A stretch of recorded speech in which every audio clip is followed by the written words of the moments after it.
Hello friends, आज मैं आपको कर्म फल की एक ऐसी कहानी बताने चल रही हूँ जो कि बहुत ही रोचक है। आपको बहुत अच्छी लगेगी क्योंकि मनुष्य को अपने कर्मों का फल तो यहीं पर भोगना होता है। तो चलिए शुरू करते हैं इस कहानी को।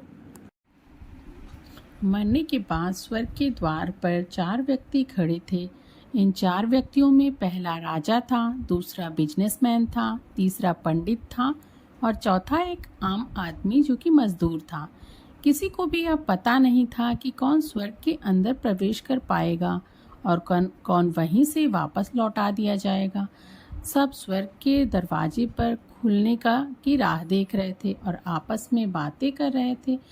जैसे कि राजा को मरने से पहले ही आदत थी, उसने अपनी बात सबसे पहले बताई।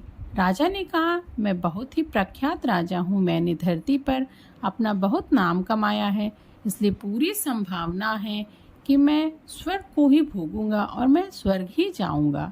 फिर व्यापारी ने अपनी बात सबके सामने रखी। वह भी कहने लगा। वह बोला, मैंने धरती पर खूब सारा धन कमाया है और उस धन से मैंने सैकड़ों लोगों की मदद की है, इसलिए मैं ही स्वर्ग का हकदार हूँ। मैं स्वर्ग को भोगूंगा। अब बारी आती है पंडित जी की। पंडित ने कहा, उन्होंने अपना मुंह खोला और बोला, सबको यह कहा, चाहे तुम जो भी सोचो, लेकिन यह बात तो तय है कि स्वर्ग के दरवाजे खुलेंगे तो सिर्फ मेरे ही लिए खुलेंगे। यह सब जानते हैं कि पंडित दिन रात भगवान को याद करते हैं, इसलिए स्वाभाविक है कि स्वर्ग में पंडित का स्वागत किया जाएगा। जब सबने अपना अपना पक्ष रख दिया, तब सबकी नज़र उस मजदूर पर पड़ी जो चुपचाप अपनी नजरें नीचे झुकाए बिना कुछ बोले वहीं पर खड़ा रहा। स्वर्ग का दरवाजा खुला और वहां पर एक देवदूत आकर खड़ा हो गया। देवदूत के हाथों में एक पुस्तक थी जिसमें इन सभी के कर्मों के बारे में लिखा हुआ था। देवदूत ने सबसे पहले राजा को अपने पास बुलाया और उसको पूछा, तुम बताओ, तुमने अपने जीवन में क्या क्या अच्छे कर्म किए हैं। मैं उन्हें इस पुस्तक में देखकर फैसला करूंगा कि तुम्हें अंदर जाने दिया जाना चाहिए या फिर नहीं। राजा ने कहा, मेरा राज्य जितना बड़ा था उतना ही समृद्धशाली था और मेरे राज्य के सभी लोग बहुत ही खुशहाल थे। किसी को भी किसी चीज की कमी नहीं थी। सभी के बड़े आनंद से रहते थे। मैंने उन्हें कभी भी किसी भी चीज के लिए कमी नहीं होने दी। यही मेरे अच्छे कर्म हैं। देवदूत ने अपने पुस्तक में देखा और देखने के बाद राजा से कहा, तुम सच बोलते हो। तुमने अपने राज्य की प्रजा को बहुत ही सुखी रखा था, लेकिन तुमने अपने राज्य की सीमा बढ़ाने के लिए जितने भी युद्ध किए थे, उन युद्ध की विजय से हजारों सैनिकों ने अपनी जान को गंवा दिया था। उन हजारों सैनिकों के परिवार के दुख का कारण तुम बन रहे थे, इसलिए तुम स्वर्ग में तो नहीं जा सकते हो। अब बारी व्यापारी की आ जाती है। व्यापारी से जब देवदूत ने पूछा कि तुम्हारे अच्छे कर्म क्या हैं, तब व्यापारी ने उनसे कहा, मैंने सैकड़ों लोगों को खाना खिलाया है और कई सारे आश्रमों में दान किया है। कई निराश्रित लोगों के लिए मैंने घर की व्यवस्था किया है, उनके लिए घर बनवाया है। यह मेरे अच्छे कर्म हैं। देवदूत ने फिर से अपने पुस्तक में ध्यान से देखा और देखने के बाद व्यापारी से कहा, तुम्हारा कहना भी बिल्कुल ठीक है कि तुमने बहुत दान धर्म किया है, लेकिन यह दान धर्म तुमने जिन पैसों से किया है, उन पैसों को कमाने के लिए तुमने ना जाने कितने ही झूठ बोले हैं, कितनी हेरा फेरियां की हैं और कितनी मिलावटें भी की हैं। इसलिए तुम भी स्वर्ग के रास्ते में नहीं जा सकते, तुम्हें स्वर्ग का सुख नहीं मिल सकता। जब पंडित से यही सवाल किया गया तो पंडित जी ने कहा, बड़े ही आत्मविश्वास के साथ वह बोले, मैंने अनगिनत लोगों को ज्ञान दिया है, हजारों यज्ञ और पूजाएं भी करवाई हैं और दिनों रात भगवान का जप तप करवाया है और साथ ही साथ खुद भी जप और तप किया है। इससे अच्छे कर्म और क्या हो सकते हैं।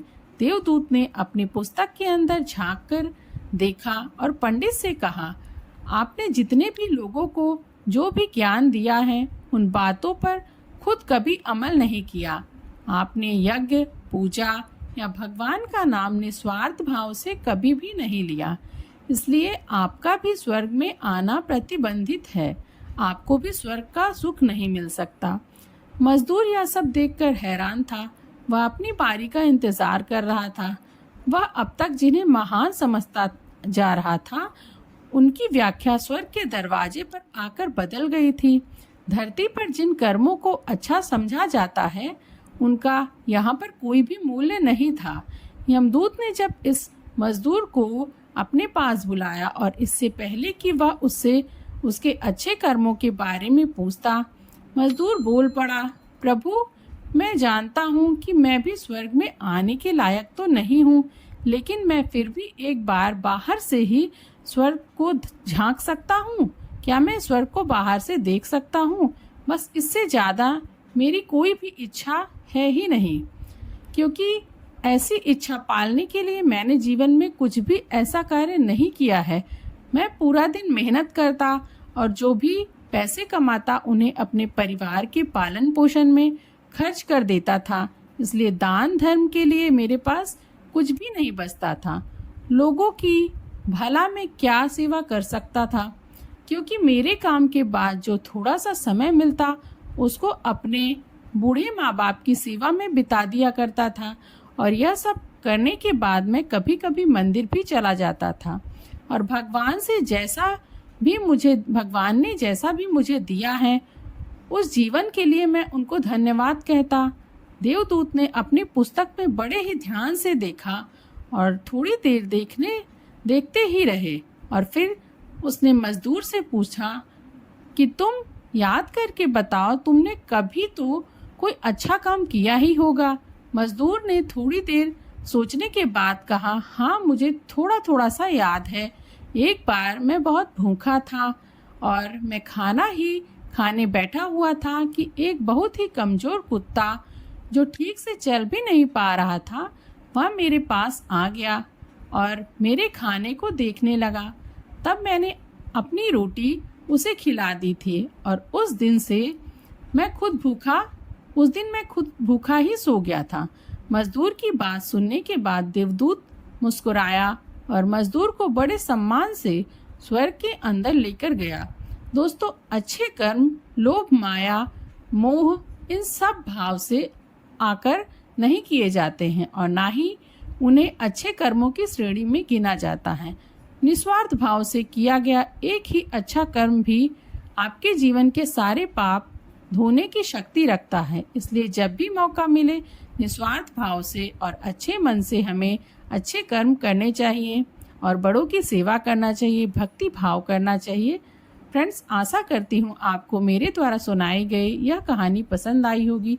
ऐसे ही मेरे वीडियोस के साथ जुड़े रहें और मेरे चैनल को लाइक, शेयर और सब्सक्राइब करना ना भूलें। धन्यवाद।